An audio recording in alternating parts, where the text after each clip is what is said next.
After 15 years of marriage, I got served divorce papers at work. She gets everything. You get nothing. Not even the kids want your last name. I just smiled and handed the lawyer an envelope. Give this to your client. By that evening, her mom was calling me in tears. How did you find out about the secret we've kept for 13 years? The fluorescent lights of the corporate office hummed their usual monotonous tune when the lawyer appeared at Marcus Reed's desk like a harbinger of doom. The man's expensive suit and leather briefcase spoke volumes before he even opened his mouth. Around them, the Tuesday afternoon bustle of Hartwell and Associates continued unabated. Keyboards clicking, phones ringing, the coffee machine gurgling in the distance. Nobody paid attention to what was about to unfold. Though by evening, this moment would ripple through lives, like a stone thrown into still water. Marcus looked up from his computer screen, where spreadsheets of quarterly projections had been holding his attention. At 42, he had the kind of face that photographed well for company newsletters. Trustworthy, approachable, with laugh lines that spoke of a man who found joy in simple pleasures. His wedding ring caught the light as he reached for his coffee mug, a habit he'd developed over 15 years of marriage to steady his nerves during stressful moments. Marcus Reed? The lawyer asked, though his tone suggested he already knew the answer. That's me, Marcus replied, setting down his mug with deliberate care. Something in the air had shifted, like the moment before a thunderstorm when even the birds stop singing. The lawyer placed a manila envelope on the desk with the ceremonial gravity of a judge delivering a verdict. Divorce papers, Mr. Reed. From your wife, Helena Reed, née Whitmore. You've been served. The words hung in the air like smoke from an extinguished candle. Around them, life continued its relentless march. Sarah from accounting laughed at something on her phone. The elevator dinged as it arrived at their floor. Someone complained about the printer being jammed again. But for Marcus, time seemed to pause, crystallizing this moment into something he would remember with perfect clarity for the rest of his life.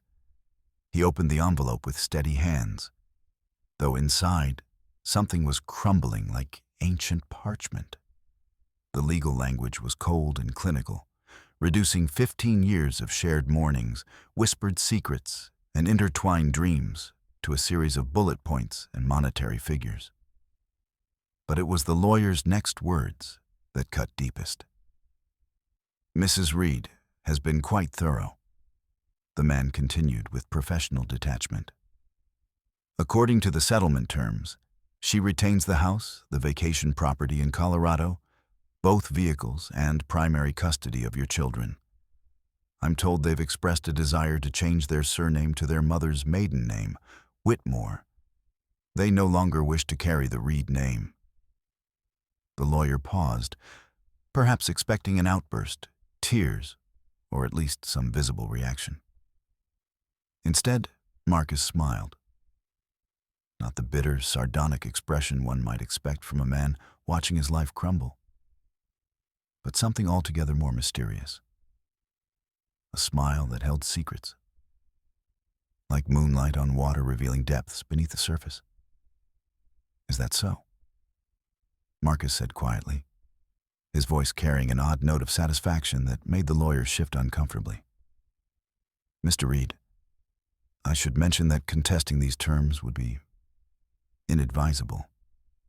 Mrs. Reed has documentation of certain behaviors that could make any legal challenge quite difficult for you.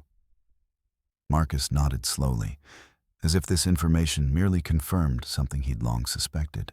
He reached into his desk drawer, not the top one where he kept his pens and paper clips, but the deeper one on the right, the one he'd locked every day for the past 3 years. His fingers found what they were looking for. A thick envelope, cream-colored and expensive, the kind used for wedding invitations or important announcements. I understand completely, Marcus said, his smile never wavering. In fact, I've been expecting this conversation for quite some time. Would you do me a favor?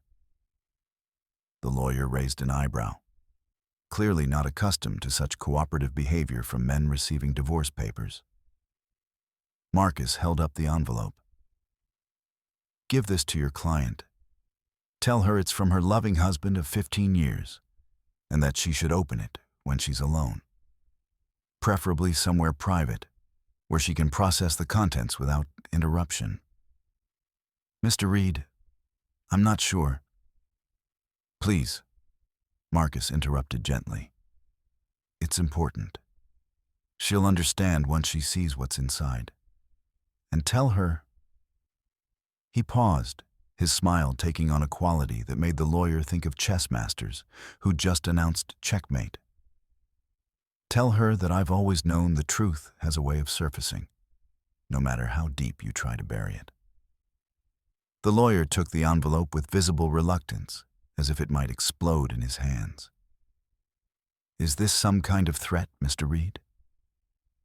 Not at all, Marcus replied, leaning back in his chair with the relaxed posture of a man who'd just laid down a winning hand in poker.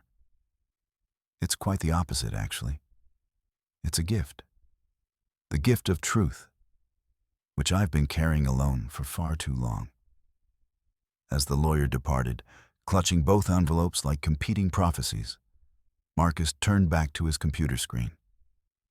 But instead of quarterly projections, he found himself staring at his reflection in the dark monitor.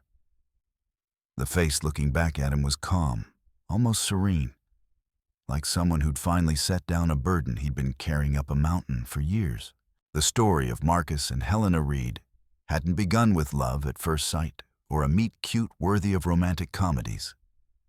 Theirs had been a practical romance, the kind that bloomed slowly between two people who seemed perfectly matched on paper. They'd met at a mutual friend's birthday party 13 years ago, when Helena was still emerging from a difficult period in her life, a time she rarely spoke about, referring to it only as my troubled phase, with a laugh that never quite reached her eyes. Helena Whitmore had been stunning in the way that stopped conversations when she entered a room. Tall and graceful, with the kind of blonde hair that caught light like spun gold and eyes the color of winter sky, she'd worked as a high-end real estate agent specializing in luxury properties. She had a gift for making people feel important, for listening with such focused attention that clients often found themselves sharing more than they'd intended. Marcus, on the other hand, was successful in a quieter way. An investment analyst with a reputation for spotting opportunities others missed, he preferred substance to flash, depth to surface beauty. When they'd first started dating, friends had called them an odd couple. Beauty and the Beast, some had joked, though never unkindly. Helena had a way of lighting up social gatherings, while Marcus was the steady presence in the corner, nursing a single drink and engaging in deep conversations about books, travel, or philosophy. But they'd fit together like puzzle pieces, finding their proper places. Helena brought excitement and social connection to Marcus's sometimes solitary world, while he provided stability and genuine care to someone who'd been hurt before. Their courtship had been a dance of careful steps and gradual trust building, with Helena slowly revealing pieces of her past like breadcrumbs along a forest path.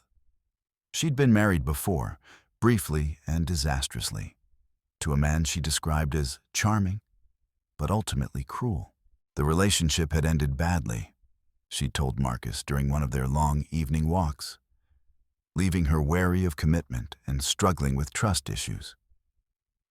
She'd needed time to heal, to rebuild her sense of self-worth, to believe that not all men would disappoint or betray her. Marcus had been patient, understanding, everything her first husband apparently hadn't been. He'd courted her with the steady devotion of someone who recognized real beauty when he saw it, not just her physical attractiveness, but the way she cared for stray animals. how she remembered the birthdays of distant acquaintances, her fierce loyalty to the few people she allowed into her inner circle. When they'd married in a small ceremony at the Whitmore family estate, it had felt like the happy ending to a story that had taken too long to find its way to joy. Helena's mother, Vivian Whitmore, had wept openly during the ceremony, telling everyone who would listen how grateful she was that her daughter had finally found a man worthy of her love. The early years of their marriage had been everything Marcus had hoped for. Helena had thrown herself into the role of wife with the same intensity she brought to everything else, creating a home that was featured in local lifestyle magazines, hosting dinner parties that became legendary among their social circle, supporting Marcus's career with the political savvy of someone who understood how important networks and relationships were to success. When their children arrived, first Emma, then 2 years later James, Helena had transformed again, becoming the kind of mother who documented every milestone, organized elaborate birthday parties, and somehow managed to make family life look effortless, even when chaos reigned behind the scenes. She'd reduced her work hours to part-time, focusing on what she called the most important job in the world, raising their children to be good, confident, successful human beings. From the outside, the Reed family looked like something from a Norman Rockwell painting. Attractive, successful, happy. Marcus and Helene were invited to all the right social events. Their children were popular and accomplished. Their home was always perfectly appointed for the holidays. Friends often commented on how lucky they were, how rare it was to see a couple who still seemed genuinely in love after so many years of marriage. But happiness, Marcus had learned, could be as fragile as morning frost, beautiful to behold, but quick to disappear when touched by the harsh light of truth. The first crack in their perfect facade had appeared 3 years ago, so small and seemingly insignificant that he'd almost dismissed it as paranoia. It had started with a phone call. Marcus had been working late in his home office when Helena's phone, charging on the kitchen counter, had buzzed with an incoming call. The name on the screen had been VW, her mother, Vivian Whitmore. Nothing unusual about that. Helena and her mother spoke frequently. But something about the way Helena had rushed to answer it, the way she'd quickly moved to another room and lowered her voice, had struck him as odd. "Everything okay?" he'd asked when she'd returned, noting the slight flush in her cheeks. "Oh, just Mom being dramatic about something," Helena had replied with a wave of her hand. "You know how she gets." He'd thought nothing more of it until similar calls began happening with increasing frequency. Always late at night, always answered with the same hurried privacy, always dismissed as Mom being Mom when he inquired. Helena's explanations grew more elaborate. Her mother was having issues with the gardener, problems with her book club, concerns about a neighbor's loud music. Marcus might have continued accepting these explanations indefinitely, if not for a chance encounter at the grocery store. He'd run into Dr. Patricia Henley, their family physician, while picking up milk and bread one Saturday morning. Dr. Henley had asked about Helena's health, specifically whether she was feeling better after that difficult diagnosis. "Diagnosis?" Marcus had asked, confused. Dr. Henley's face had immediately shifted into the careful neutrality doctors perfected when they realized they'd said too much. "Oh, I'm sure it's nothing serious. Perhaps I'm mixing up patients. Please give Helena my regards." That night, Marcus had gently probed Helena about any recent doctor's visits or health concerns. She'd looked genuinely puzzled, insisting she hadn't seen Dr. Henley in months and felt perfectly fine. Her confusion had seemed so authentic that Marcus had begun to doubt his own memory of the conversation. But doubt, once planted, had grown like a weed in an untended garden. He'd begun noticing other small inconsistencies, receipts for restaurants he'd never been to, Phone calls that ended abruptly when he entered the room. Unexplained absences that Helena attributed to errands or social obligations. None of it was damning on its own. But together, they'd formed a pattern that made him increasingly uneasy. The turning point had come during their family vacation to Colorado last summer. They'd been staying at their cabin in Aspen, a property Helena had insisted they purchased 3 years earlier, despite Marcus's concerns about the expense. It was beautiful, certainly, a rustic but luxurious retreat nestled among the pines with stunning mountain views. But something about Helena's insistence on this particular property had puzzled him. One evening, while Helena was putting the children to bed, Marcus had been relaxing on the deck when he'd noticed their neighbor from the adjacent cabin waving at him. The man, probably in his 60s with silver hair and a deep tan, had walked over with the easy familiarity of someone greeting an old friend. "Good to see you again, Marcus," the man had said with a warm smile. "Though I have to say, you look different than I remembered. Have you lost weight?" Marcus had stared at him blankly. "I'm sorry, but I think you have me confused with someone else. This is our first time at this cabin." The man's smile had faltered. "That's odd. Your wife Helena introduced you to me last summer. Said you'd been coming here for years. We had quite a long conversation about fly fishing, actually. You told me about that trip you took to Montana with your college buddies." The conversation had continued for several more uncomfortable minutes, with the neighbor describing interactions and conversations that Marcus had no memory of because they'd never happened. At least, not with him. When Helena had returned from tucking in the children, the neighbor had discreetly excused himself, but not before giving Marcus a look that spoke volumes about his confusion.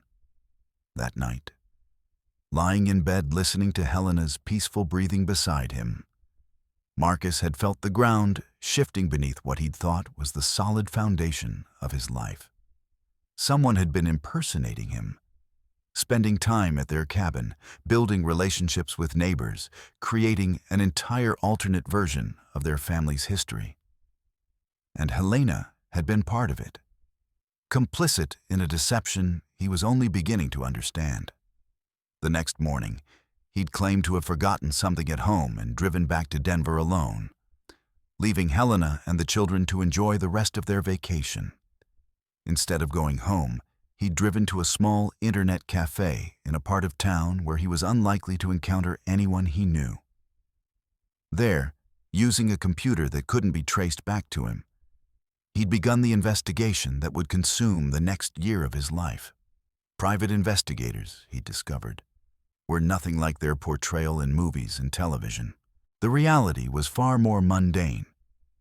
Hours of paperwork, database searches, and patient surveillance work that yielded information in small, often disappointing increments. But Marcus had been thorough, methodical, approaching the investigation of his own life with the same analytical skills that had made him successful in finance. The truth, when it finally emerged, had been both more and less shocking than he'd imagined. Helena hadn't been having an affair in the traditional sense.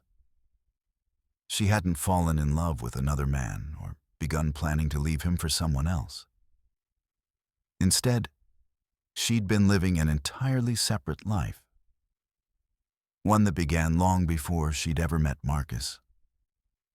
Helena Whitmore Reed was still married to her first husband, not legally divorced, as she'd claimed, but still bound by laws and vows to a man named David Castellano, whom she'd married in a small ceremony in Nevada 14 years ago.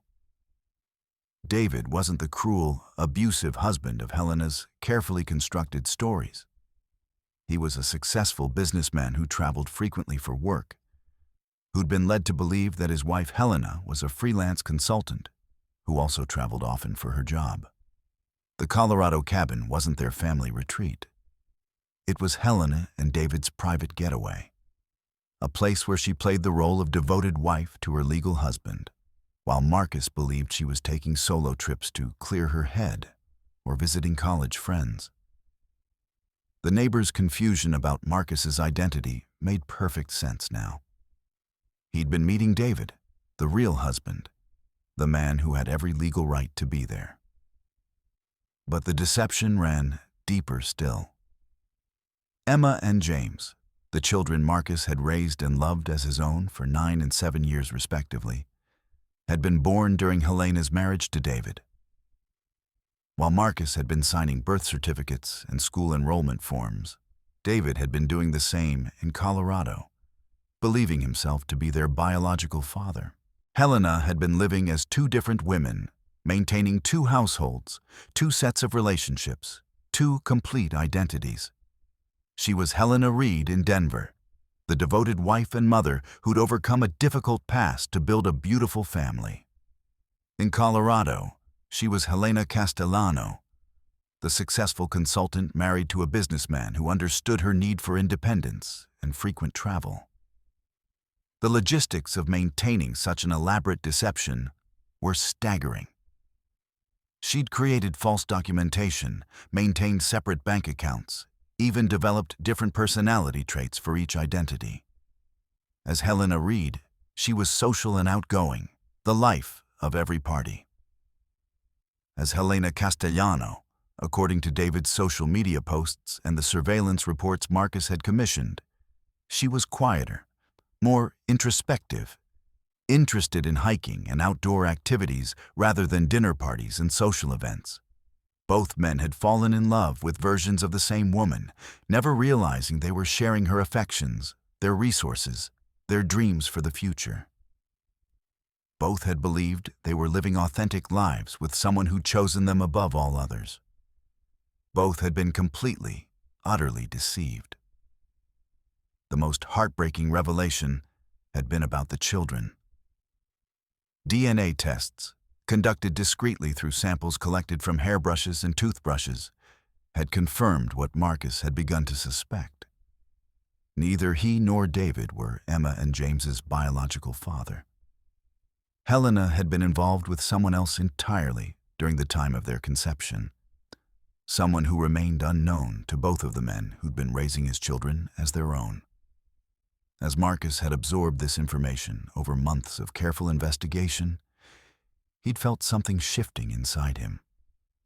The anger he'd expected hadn't materialized.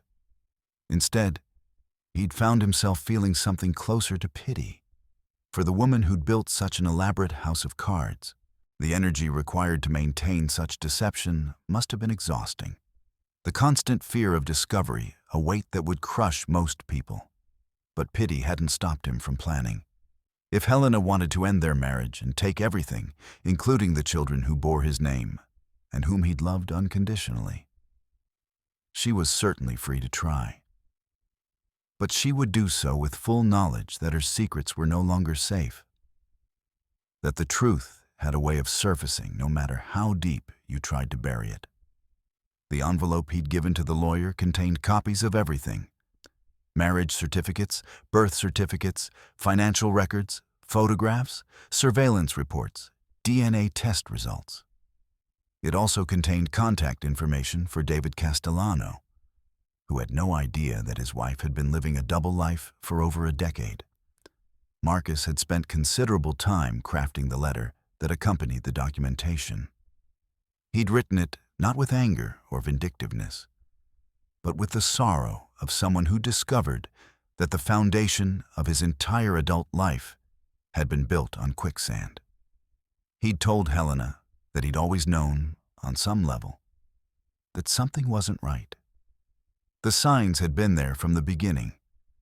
Her reluctance to talk about her past, the way she sometimes seemed to forget which version of herself she was supposed to be. The elaborate stories that never quite added up. He'd explained that he'd continued loving her despite his growing suspicions because he'd hoped against hope that whatever darkness she was hiding would eventually come to light and they could work through it together. He'd believed in the possibility of redemption, in the power of love to overcome deception and create something genuine from the ruins of lies. But her decision to divorce him, to take everything, including the children's very names, had forced his hand. If she wanted to destroy their family based on fabricated accusations about his behavior, she would have to do so knowing that her own behavior would inevitably be exposed. The letter had ended with a simple statement. "The truth will set us all free, Helena. I hope someday you'll understand that this gift of honesty is the last act of love I can offer you."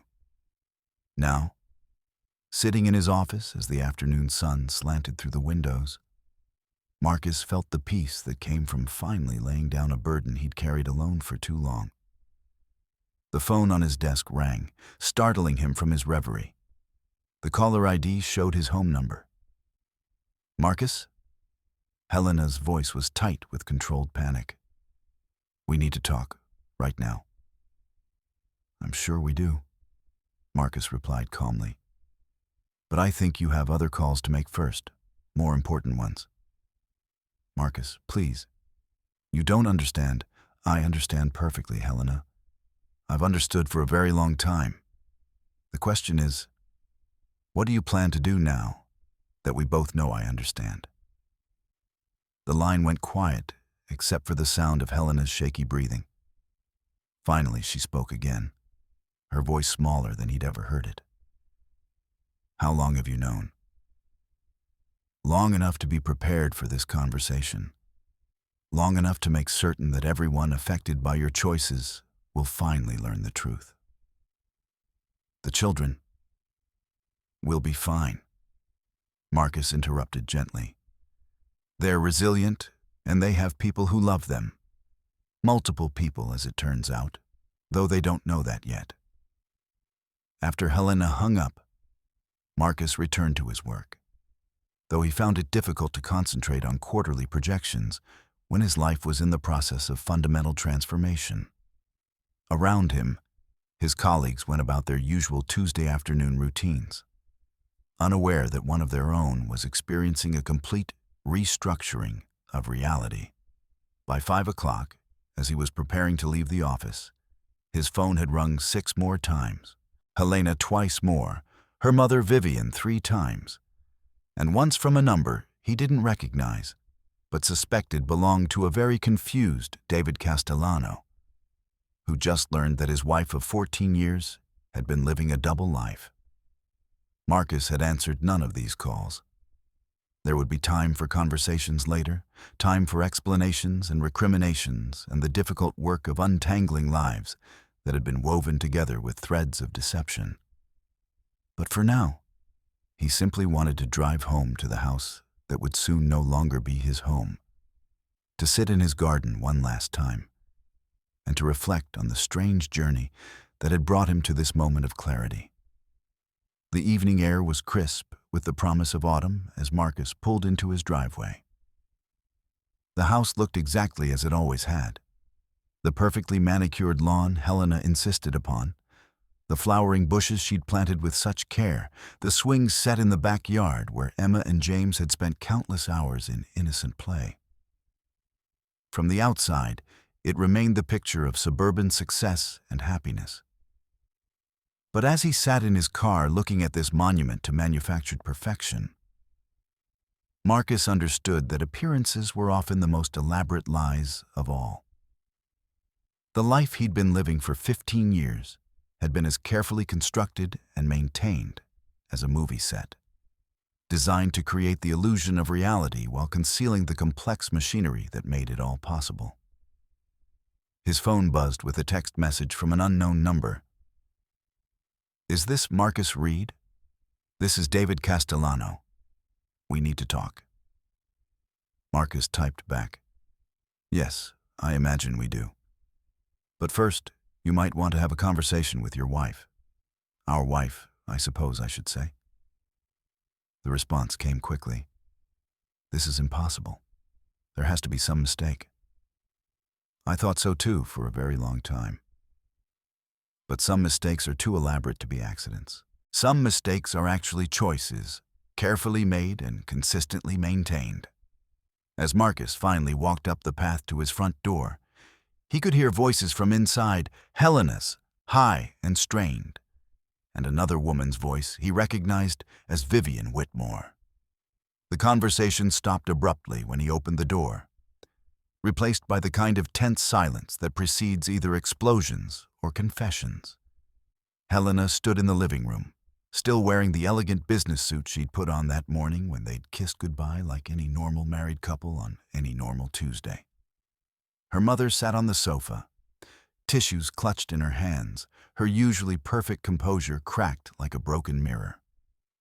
"Marcus," Helena began, but he held up a hand to stop her. "Not yet," he said quietly. "I've been carrying your secrets alone for long enough.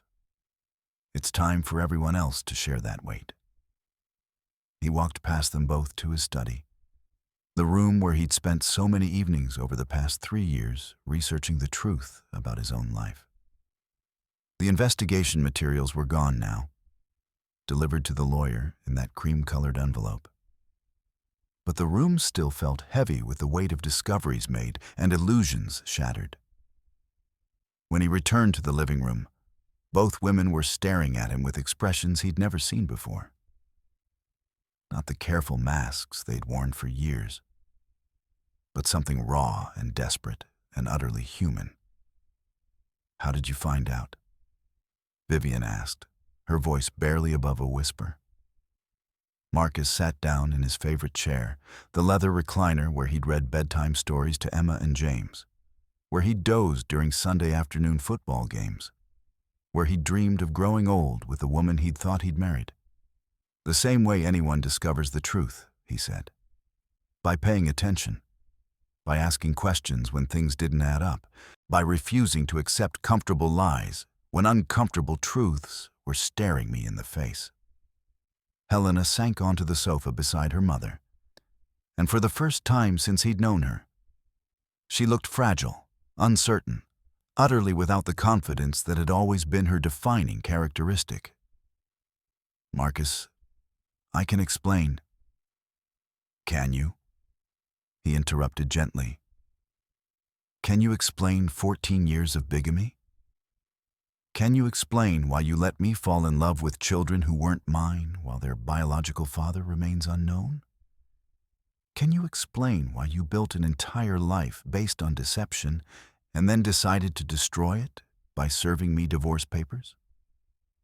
The questions hung in the air like smoke, impossible to clear away or ignore. Helena's mother was crying openly now, her tears falling onto hands that shook with the weight of secrets finally exposed. "We never meant for it to go this far," Vivian whispered. "It was supposed to be temporary, just until—" "Until what?" Marcus asked.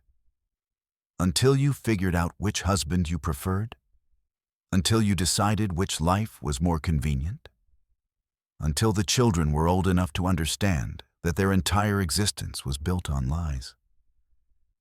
Helena found her voice then, though it was smaller and more uncertain than he'd ever heard it. "You don't understand the situation I was in, the choices I had to make." "Then explain it to me, all of it, starting from the beginning, with the truth this time." And so, as the sun set outside their perfectly appointed home, Helena began to tell the story she'd never told before. Not to Marcus, not to David, not to anyone except her mother, who had helped her construct and maintain the elaborate deception that had defined more than a decade of their lives. The truth, when it finally emerged, was both more and less shocking than Marcus had imagined. Helena's first marriage to David Castellano hadn't been the brief, abusive relationship she'd described. It had been real, genuine, built on love and hope, and all the dreams young couples share when they believe the future stretches endlessly before them. But David's work had required extensive travel, leaving Helena alone for weeks at a time in their Colorado home. She'd been young, lonely, struggling with the isolation that came from being married to someone whose career kept him constantly on the move. When she'd met someone else during one of David's extended absences, a charming, persuasive man, whose name she still refused to speak. She'd made choices that would echo through the years like stones thrown into still water. The affair had been brief but passionate, ending when the man had moved away for work. Helena had planned to confess everything to David, to end their marriage and start fresh with honesty and integrity. But then she'd discovered she was pregnant with Emma, and everything had become impossibly complicated. DNA tests during the pregnancy had confirmed that the child wasn't David's, but Helena couldn't bring herself to destroy his joy at becoming a father.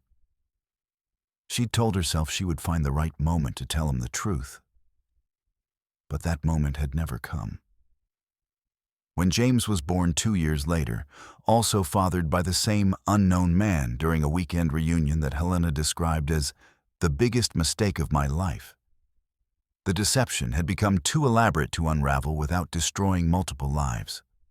Desperate and overwhelmed, Helena had confided in her mother, and together they'd crafted what they'd believed would be a temporary solution. Helena would move to Denver, establish a new identity, and create space to figure out how to handle the impossible situation she'd created. She would tell David that she needed time to think about their marriage, that she was taking the children to stay with family while she worked through her feelings. But temporary solutions have a way of becoming permanent when the alternative is facing consequences that seem unbearable. Helena had met Marcus during what was supposed to be a brief stay in Denver, and he'd been everything David wasn't. Steady, present, available. When Marcus had fallen in love with her and the children, it had seemed like Providence, like the universe offering her a chance at redemption. She told herself that she would divorce David properly once she was settled with Marcus, that she would find a way to explain the children's paternity without destroying anyone's life. She'd convinced herself that she was protecting everyone involved by maintaining the deception just a little longer, just until she could figure out the right way to make everything honest. But years had passed, and the deception had grown roots like a weed in a garden, becoming so intertwined with their daily lives that removing it would have destroyed everything they'd built together. Helena had found herself trapped in a prison of her own making, unable to move forward with the truth and unable to go back to fix her original mistakes. I kept telling myself that I would handle it eventually, she said through tears that seemed to come from some deep well of pain she'd been carrying alone for years. But every day that passed made it harder. Every birthday party, every school play, every Christmas morning. How do you take back a life that people have built their happiness on? Marcus listened to all of this with the detached fascination of someone watching a complex puzzle finally click into place. The woman he'd married, loved, and built a life with had been living in a kind of purgatory of her own creation, maintaining an elaborate performance that had required her to fragment herself into pieces that could never be whole. And now, he asked when her story finally wound to its painful conclusion, what happens now that the truth is finally out? Helena looked at him with eyes that seemed older than they had that morning, aged by the weight of secrets finally spoken aloud. I don't know. I honestly don't know. He's shattered. He believes his whole life has been a lie. It has been, Marcus said simply. Just like mine has been. Just like our children's lives have been. They're good children. Vivian spoke up suddenly, her voice fierce despite her tears. Whatever mistakes Helena made, Emma and James are innocent in all of this. They deserve better than to have their world destroyed because of adult failures. Marcus nodded slowly. They do deserve better. They deserve parents who tell them the truth, even when it's difficult. They deserve to know who they really are, where they really come from. They deserve to make their own choices about their relationships and their futures based on honest information. The conversation continued deep into the night, moving through anger and recrimination, through desperate attempts at justification and heartbreaking admissions of failure. By the time Vivian left to return to her own home, they had begun the difficult work of untangling lives that had been woven together with threads of deception. Helena would have to face legal consequences for bigamy, fraud, and a dozen other charges that came with maintaining false identities for over a decade. David would have to grapple with the fact that the woman he'd loved and the children he'd raised weren't who he'd believed them to be. Emma and James would need counseling, support, and time to understand how the adults in their lives had failed them so completely. But they would face these challenges with truth as their foundation, however painful that truth might be. The elaborate house of cards that Helena had constructed over so many years was finally collapsing. But from its ruins, something more authentic might eventually emerge. As Marcus sat alone in his study after Helena had gone to her mother's house to think about next steps, he felt something he hadn't experienced in years. Peace. Not happiness, certainly. The road ahead would be difficult for everyone involved, and there would be pain and healing and legal complications that would take years to resolve. But for the first time in 3 years, he wasn't carrying secrets that weren't his to bear. For the first time in over a decade, everyone involved in this complicated web of relationships would be making decisions based on truth rather than carefully constructed lies. His phone rang, interrupting his contemplation. The caller ID showed David Castellano's number. Marcus? The voice on the other end was raw with exhaustion and shock. I keep hoping this is all some kind of nightmare I'm going to wake up from. I know the feeling, Marcus replied. I've been living in that nightmare for 3 years, ever since I started suspecting the truth. 3 years? David's voice rose with something between anger and admiration. You knew for 3 years and didn't say anything? I kept hoping I was wrong. I kept hoping there was some explanation that would make sense of everything. Some reason why the woman we both loved would do something so elaborate and cruel. They talked for hours. 2 men who'd been unknowingly sharing a wife, sharing children, sharing dreams that had been built on foundations of sand. They compared stories, filling in pieces of a puzzle that painted a picture of a woman so desperate to avoid consequences that she'd created consequences far worse than anything she'd originally faced. What do we do now? David asked as dawn began to lighten the sky outside Marcus's window. We take care of the children, Marcus replied without hesitation. Whatever else happens, whatever legal complications arise, whatever personal pain we all have to work through, Emma and James didn't choose any of this. They deserve all the love and support we can give them, regardless of biology or legal technicalities. You do that, even knowing they're not your biological children? Marcus smiled sadly. David, I've been their father for 9 and 7 years, respectively. I've bandaged their scraped knees, helped with homework, taught them to ride bikes, and read them bedtime stories. Biology doesn't erase love. DNA doesn't cancel out years of shared experiences and genuine affection. It was true. Whatever else Helena's deceptions had taken from him, they couldn't steal the memories of Emma's first steps, James's first word, the countless moments of joy and discovery and growth he'd witnessed and participated in as their parent. Those experiences were real, authentic, untouched by the lies that had surrounded them. By the time Helena returned the next evening, Marcus and David had begun the process of determining how to move forward in a way that would cause the least additional trauma to the children. They'd consulted lawyers, therapists, and family counselors.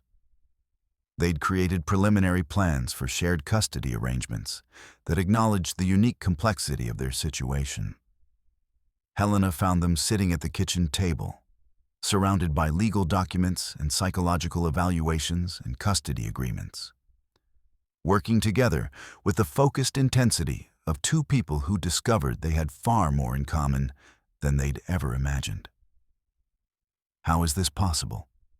she asked, staring between them with something approaching wonder. "How are you not trying to destroy each other?" David looked up from the papers he'd been reviewing.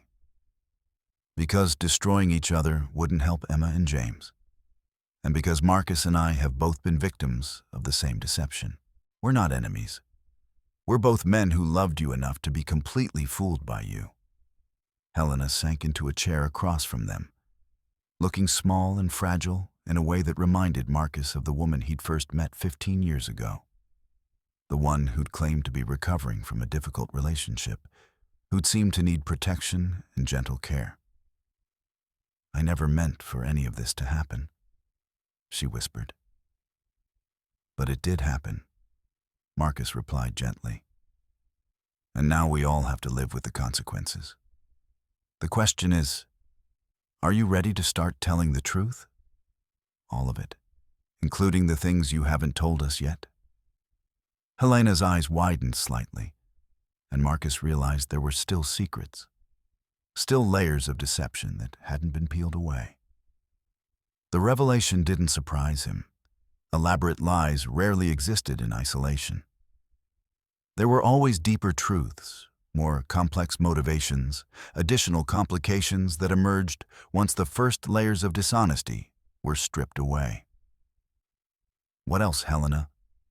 David asked, his voice carrying the patient weariness of someone who'd accepted that rock bottom might have a basement. "What else do we need to know?" Helena was quiet for so long that Marcus began to wonder if she'd decided to maintain her silence, to protect whatever final secrets she was still carrying. But eventually, she spoke, her voice so quiet they had to lean forward to hear her. "The children's father," she said. "He's not some stranger who disappeared. He's someone you both know." The words hung in the air like a held breath, carrying implications that neither man wanted to examine too closely. Marcus felt that familiar shifting sensation. The sense that ground he'd thought was solid was proving to be quicksand once again. "Helena," David said carefully. "Who is their father?" She looked up at them both, her eyes bright with unshed tears and something that might have been relief at finally, completely, telling the truth after so many years of carefully constructed lies. "It's your brother, David. It's Michael." The silence that followed this revelation was profound, heavy with the weight of betrayal that ran deeper than either man had imagined possible. David's face went through a series of transformations: confusion, recognition, denial, and finally a kind of broken understanding that spoke of long-held suspicions finally confirmed. "Michael," he repeated, as if testing the word to see if it would make sense when spoken aloud. "My brother Michael, who was my best man at our wedding. Michael, who's been Uncle Mike to the children all these years. Michael, who's helped me plan birthday parties and Christmas celebrations for kids who are actually his biological children." Helena nodded miserably. "He doesn't know. I never told him. He thinks they're yours, just like you thought they were yours until yesterday." Marcus found himself thinking about the family gatherings he'd been excluded from over the years, the Colorado trips that Helena had explained as David's family obligations that she needed to handle alone. He thought about the children's references to Uncle Mike, who taught them to fish and took them hiking, who seemed to understand them in ways that went beyond typical uncle-nephew and uncle-niece relationships. "Does your mother know?" Marcus asked, though he suspected he already knew the answer. "She figured it out years ago," Helena admitted. The resemblance became too obvious to ignore as the children got older. "Emma has Michael's eyes, James has his smile. Mom tried to convince me to tell the truth then. But I couldn't face destroying so many lives." David stood up abruptly, walking to the window and staring out at the backyard where Emma and James had played countless games of tag and hide and seek, where they'd helped Helena plant flowers and where Marcus had taught them to throw a baseball. The sight of the swing set seemed to steady him somehow, reminding him of what was truly important in this impossible situation.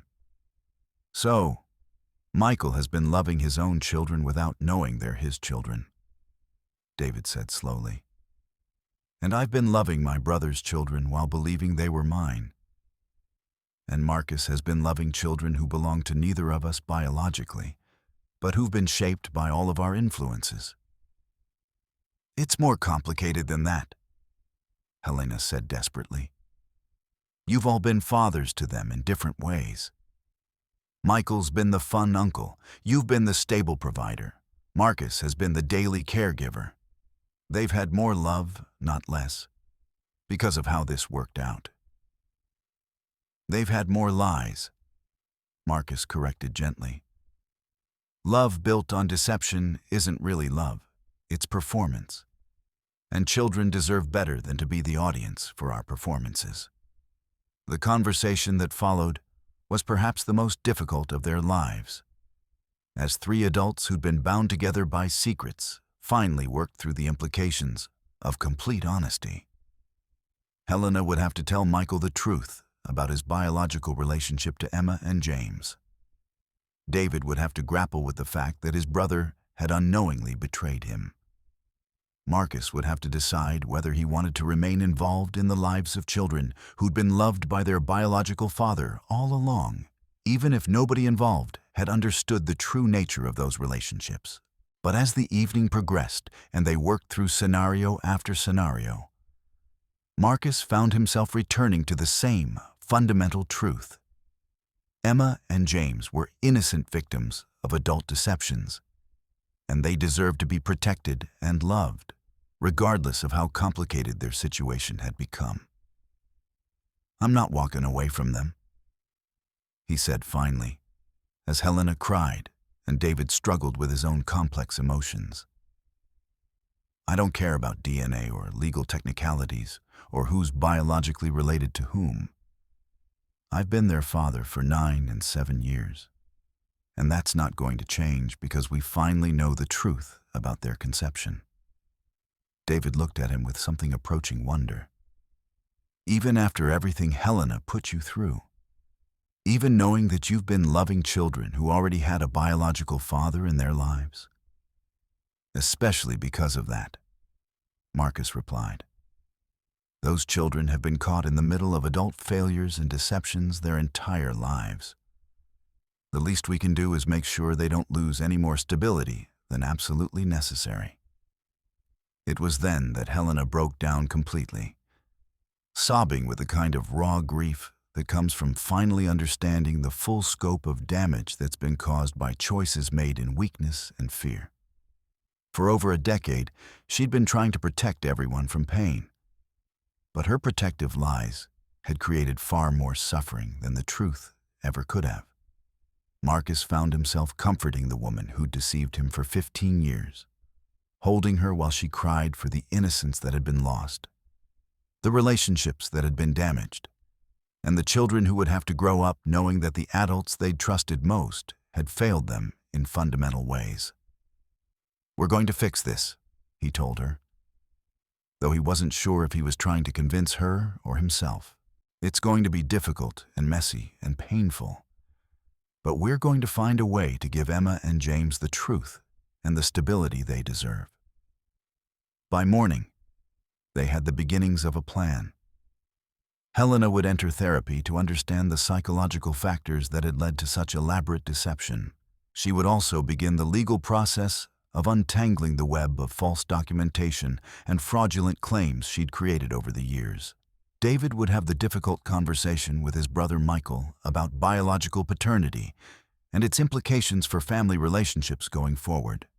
Marcus would maintain his relationship with Emma and James while they all worked through the therapeutic and legal processes necessary to create a new normal based on honesty rather than carefully constructed lies. The children would receive counseling to help them understand and process the revelation that their family structure was far more complicated than they'd ever imagined. It would take months, perhaps years, to fully resolve all the implications of Helena's deceptions. There would be legal proceedings, custody arrangements, therapy sessions, and countless difficult conversations as everyone involved learned to navigate relationships based on truth rather than performance. But as Marcus sat in his kitchen that morning, watching the sun rise on what felt like the first day of his authentic life in years, he felt something he'd almost forgotten: hope. Not for the fairy tale ending he'd once believed in, but for something more valuable: the possibility of genuine relationships built on honest foundations. His phone buzzed with a text message from Emma, who was spending the night at a friend's house and had no idea how dramatically her world was about to change. "Dad, can we go to the park when I get home tomorrow? I want to practice my pitching before tryouts next week." Marcus smiled as he typed back, "Of course, sweetheart. We'll practice as long as you want. Whatever else changed in the coming months, that much would remain constant." He would be there for Emma's pitching practice, for James's science fair project, for school plays and soccer games, and all the ordinary moments that made up a childhood. The biology might be complicated and the legal situation might be a mess, but love, real, honest, uncomplicated love, would endure. As Helena had said in her moment of desperate justification, the children had indeed received more love rather than less because of the unusual circumstances of their upbringing. They'd been cherished by multiple father figures, each of whom had contributed something unique and valuable to their development.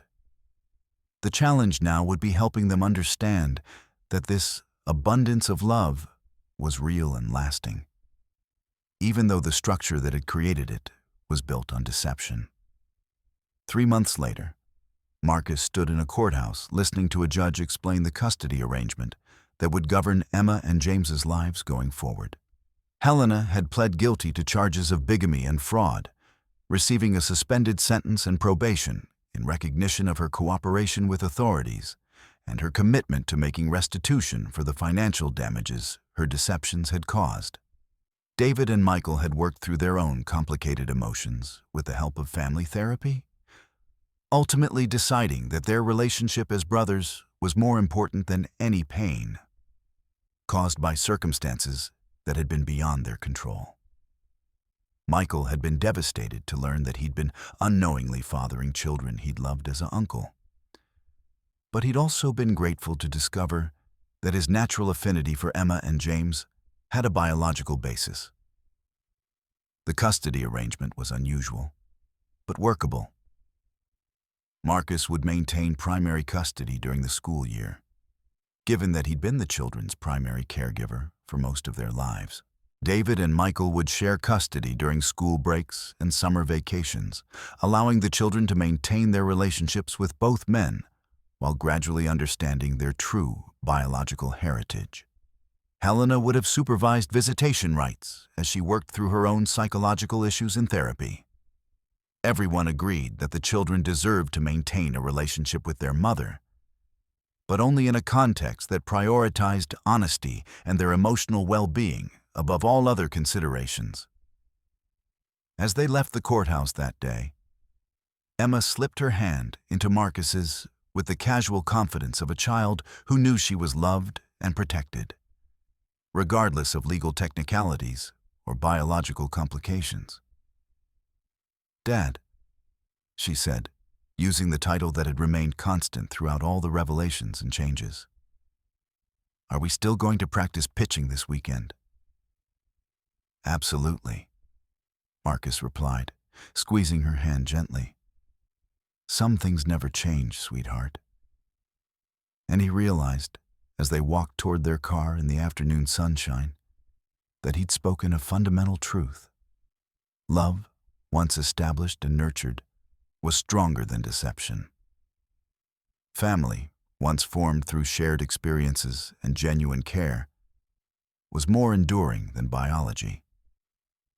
Truth, once finely spoken, was more healing than even the most carefully constructed lies. The envelope he'd handed to that lawyer 9 months earlier had indeed contained the truth, as he'd promised Helena it would. But it had been more than just evidence of her deceptions. It had been a gift of liberation for everyone involved, freeing them all from the prison of secrets and lies that had constrained their relationships for too many years. Helena's carefully constructed house of cards had collapsed completely. But from its ruins, something more authentic and lasting was being built. A family that was honest about its complications, a love that acknowledged its own complexity, and a future that would be shaped by truth rather than performance. The story that had begun with divorce papers served in a corporate office had ended not with destruction, but with reconstruction.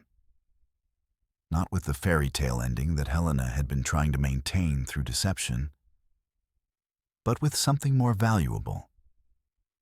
The possibility of genuine relationships based on honest foundations. As Marcus tucked Emma and James into their beds that night, listening to their prayers and their plans for tomorrow's adventures, he reflected on the strange journey that had brought him to this moment of peace. The truth, as he'd told Helena in that letter, had indeed set them all free. Not from consequences or complications, but from the exhausting burden of maintaining lies that had grown too heavy to carry. In the end, the envelope had contained exactly what he'd promised. The gift of truth, offered with love to people who deserved better than the elaborate deceptions that had shaped too many years of their lives. And truth, as it turned out, was indeed the most loving gift he could have given them all.